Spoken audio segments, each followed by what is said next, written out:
तो हेलो दोस्तों, आज हम बात कर रहे हैं कॉन्स्टिट्यूशनल लॉ पे। ठीक है, जिसमें हम पढ़ेंगे fundamental duties and rule of law. क्या पढ़ रहे हैं हम? Fundamental duties and rule of law, किसके अंदर? Constitutional law. ठीक है, स्टार्ट करते हैं द इंट्रोडक्शन से। The constitution of India not only grants fundamental rights, ठीक है, but also imposes fundamental duties on citizens. Fundamental rights तो हमें देता है, बट कुछ फंडामेंटल ड्यूटीज भी देता है जो हम सिटीजन्स पे इम्पोज होता है, मतलब हमें इन पर है कुछ ड्यूटीज डाल दिए जाते हैं। ठीक है, वो फंडामेंटल ड्यूटीज है। वो क्या क्या है? वो है rights and duties are complementary. A democratic society can function effectively only when citizens enjoy rights while also fulfilling their constitutional responsibilities। मतलब एक तरफ तो आप फंडामेंटल राइट्स को एंजॉय कर रहे हो, तो दूसरी तरफ आपको क्या है, कुछ रिस्पॉन्सिबिलिटीज भी पूरी करनी होगी, जिसको हम फंडामेंटल ड्यूटीज में देखेंगे। ठीक है, आते हैं अब आगे। Similarly, the rule of law is one of the most important constitutional principle. It ensures that the law is supreme. Rule of law. Law is supreme, not individual, and that government powers are exercised according to law.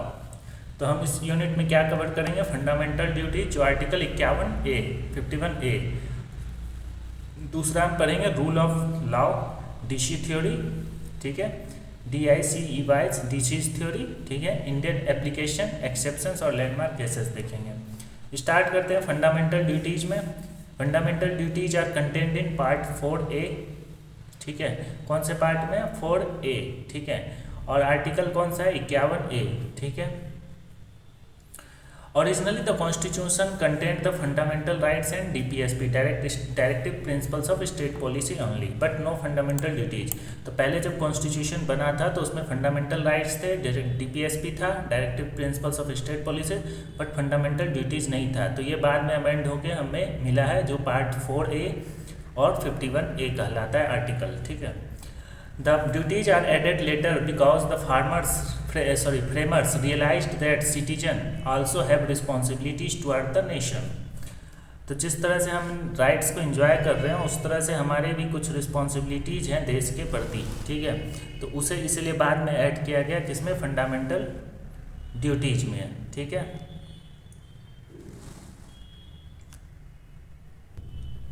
ठीक है, The duties were added later because the framers realized that citizens also have responsibilities towards the nation।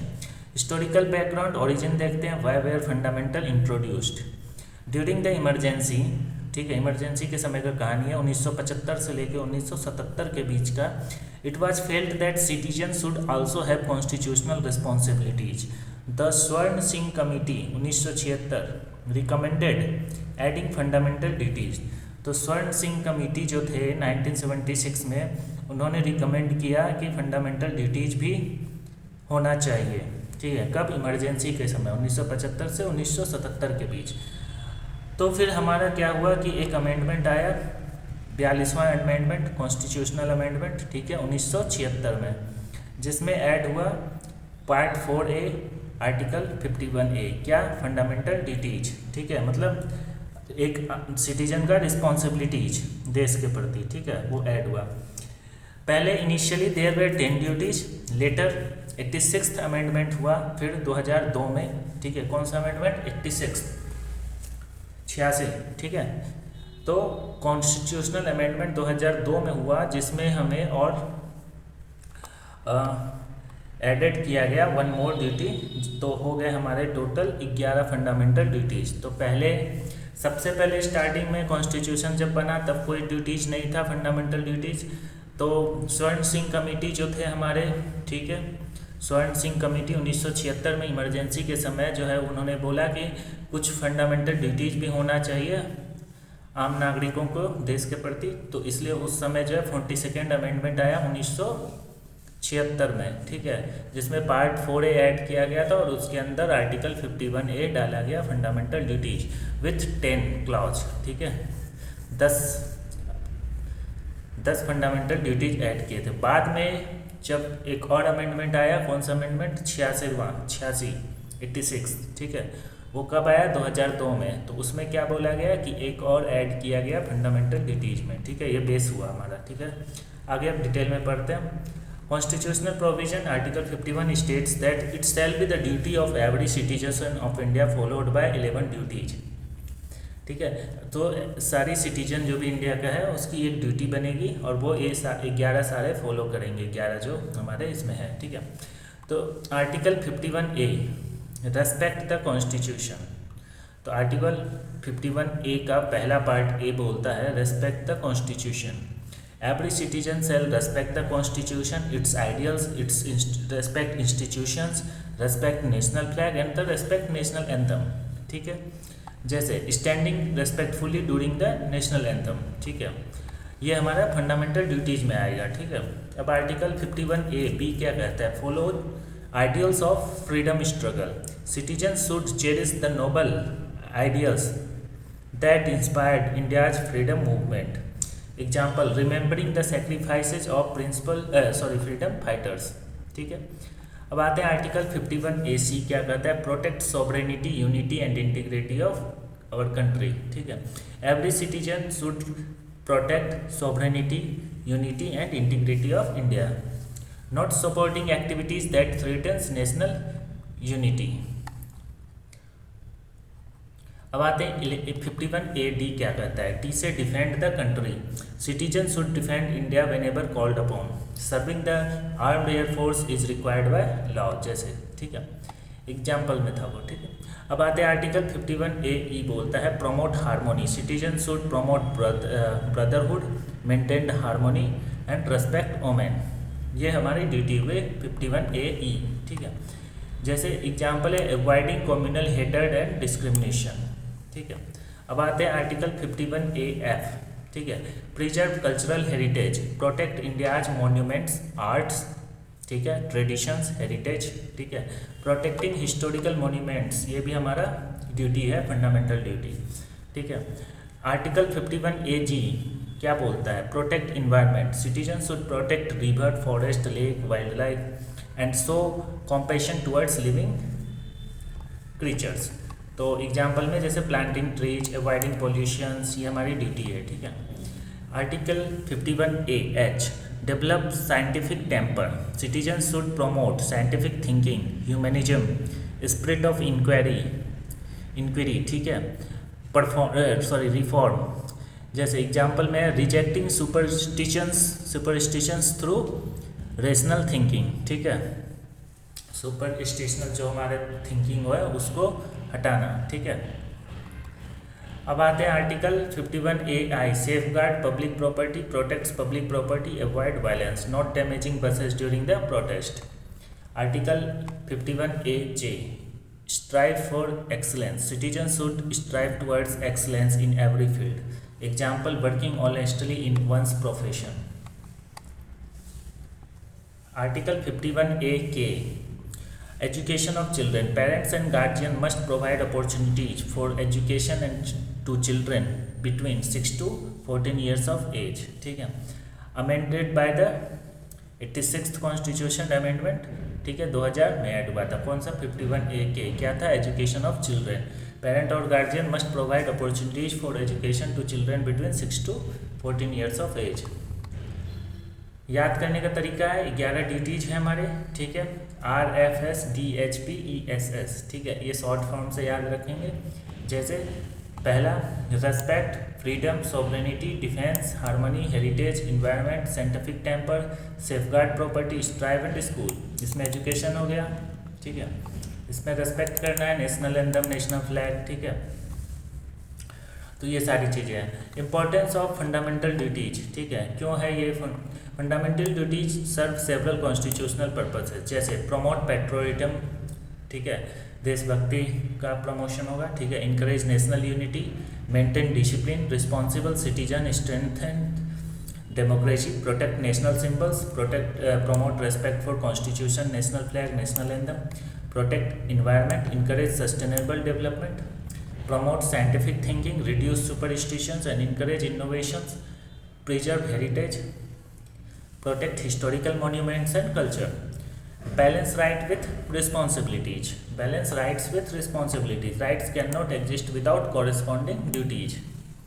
Nature of fundamental duties क्या है, moral obligations, constitutional obligations, civic responsibilities. तो fundamental duties के nature क्या है? Moral obligations, constitutional obligations and civic responsibilities.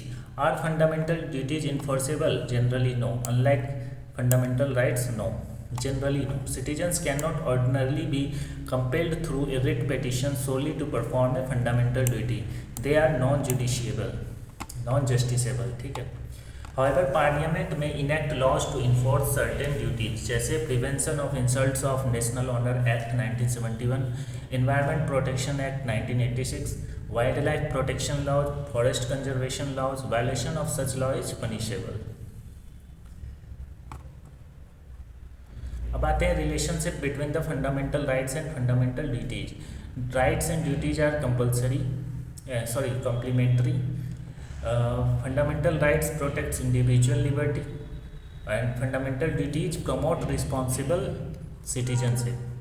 Example है freedom of speech, article 19 बताता है fundamental rights को, जैसे should not be use to insult the national flag और प्रमोट वायलेंस। ठीक है। राइट टू लाइफ एग्जाम्पल, इधर citizen should protect the environment under article 51A(g). ठीक है। तो फंडामेंटल राइट्स पार्ट 3 में था, फंडामेंटल ड्यूटीज पार्ट 4A में है। फंडामेंटल राइट्स 12 से 35 तक है, फंडामेंटल ड्यूटीज 51A में है, उसके ए से लेके पार्ट है ए से के तक। ठीक है। फंडामेंटल राइट्स इन्फोर्सेबल है, fundamental duties generally not enforceable है, जब तक कि जो है गवर्नमेंट कोई कानून ना बनाए और उसमें जैसे एनवायरनमेंट एक्ट है उस टाइप से। ठीक है। फंडामेंटल राइट्स अगेंस्ट स्टेट होगा। ठीक है। फंडामेंटल ड्यूटीज ऑफ सिटीजन होगा। Fundamental rights protect liberty. Example है फंडामेंटल ड्यूटीज प्रमोट रिस्पॉन्सिबिलिटी। ठीक है। इंपॉर्टेंट केसेस है AIIMS students unions versus AIIMS 2001। The supreme court considered the importance of fundamental duties in the context of constitutional governance. Held fundamental duties, though generally non-justiciable, are important in interpreting laws and constitutional provisions. Citizens should perform these duties in the interest of society. Principle है fundamental duties guide constitutional interpretation. Aruna Roy versus union of India 2002। Fact था the challenge related to the national curriculum framework and value education. Held that the Supreme Court upheld value-based education. Teaching values such as tolerance, scientific temper, constitutional ideals does not amount to religious indoctrination. Principle था education promoting fundamental duties is constitutionally valid. अब आते हैं rule by law या rule of law. ठीक है। Rule of law means law is supreme, nobody is above the law. Government must function according to the law. Arbitrary exercise of power is prohibited. ठीक है। Origin the concept was developed by the British constitutional scholar A.V. Dicey। ठीक है। In his famous book introduction to the study of law of the constitution 1885। ठीक है। तो A.V. Dicey थे, ठीक है, जिन्होंने किताब लिखा था introduction to the study of the law of the constitution. तो इन्हीं के concept based the rule of law. ठीक है। The concept was developed by the British constitutional scholar A.V. Dicey। ठीक है। Dicey थ्योरी ऑफ लॉ क्या है? Dicey जी ने 3 प्रिंसिपल्स दिए। पहला supremacy of law, equality before law and predominance of legal spirit. ठीक है। तीनों पढ़ते हैं एक एक करके। Supremacy of law, no arbitrary power. Government action must be authorised by law. Police can not arrest a person without legal authority. Principle 2, equality before law, everyone is equal before ordinary courts, no person enjoys arbitrary legal privilege. Prime minister and ordinary citizen both are subject to law. Principle 3 है predominance of legal spirit, rights should be protected through independent courts, judiciary safeguards liberty.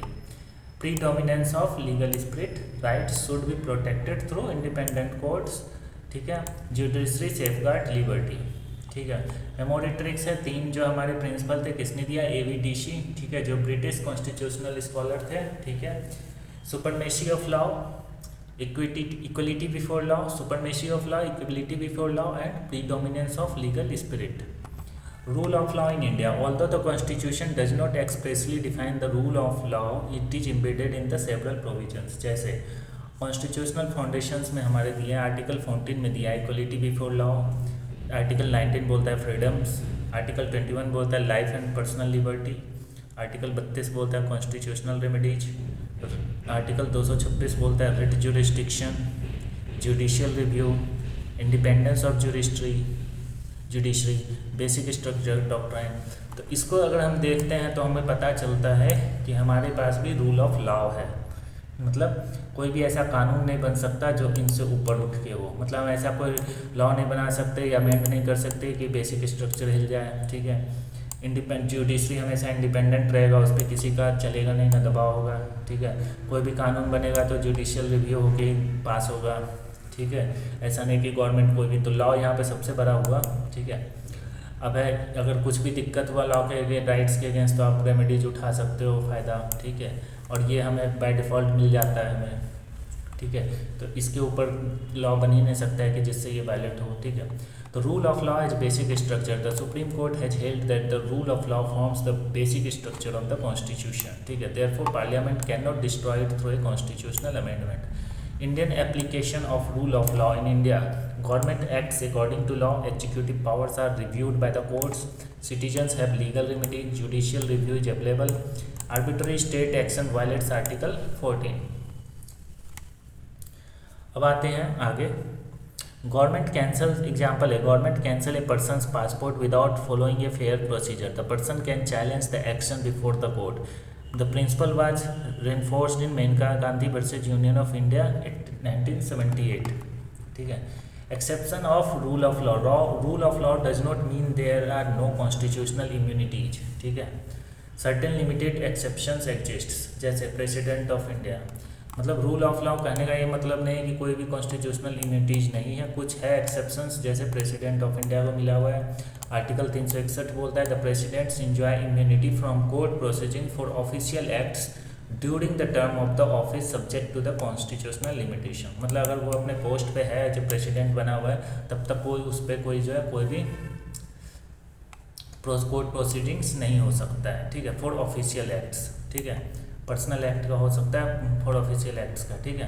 Under article 361 में दिया हुआ है क्या, president of India के बारे में, ठीक है। इनको इम्यूनिटी मिला हुआ है, कॉन्स्टिट्यूशनल इम्यूनिटी, ठीक है। गवर्नर को मिला हुआ है, governor enjoyed similar constitutional immunity, article 361 for official acts during their tenure, ठीक है। Parliamentary privilege, member of parliaments and state legislatures enjoy certain constitutional privilege for speeches and proceedings inside the house. मतलब कुछ कुछ जो है privilege दिया हुआ है, constitutional privilege for speech and proceedings inside the house, इसको पार्लियामेंट्री प्रिविलेजेस, ठीक है। जुडिशियल इम्यूनिटी, जजेस enjoy protection from judicial acts performed in good faith with in their jurisdiction, ठीक है। डिप्लोमेटिक इम्यूनिटी है, foreign diplomats receives immunity from international law and domestic legislation implementing treaty obligations, ठीक है। Does rule of law mean absolute equality? No. Equality? No. Reasonable classification under Article 14 is constitutionally valid. जैसे reservation for SC, ST, OBC and EWS, economically weaker sections, economically weaker sections, ठीक है। These measures promote substantive equality, not inequality, ठीक है। मतलब equality है but substantive equality है, ठीक है, नॉट इनइक्वलिटी नहीं है, ठीक है। अब आते हैं relationship between rule of law and fundamental rights. तो rule of law ensures lawful governance, fundamental rights protects individual freedoms, rule of law prevents arbitrary power, fundamental rights enforce through courts. Basics of article 14 example में rule of law, ठीक है। Fundamental rights protected under पूरा article part 3। ये rule of law supports judicial review enforce through, और ये enforce through article 32 and 226, ठीक है। अब आते हैं difference between fundamental rights and fundamental duties. Revision चल रहा है, स्टार्ट करते हैं।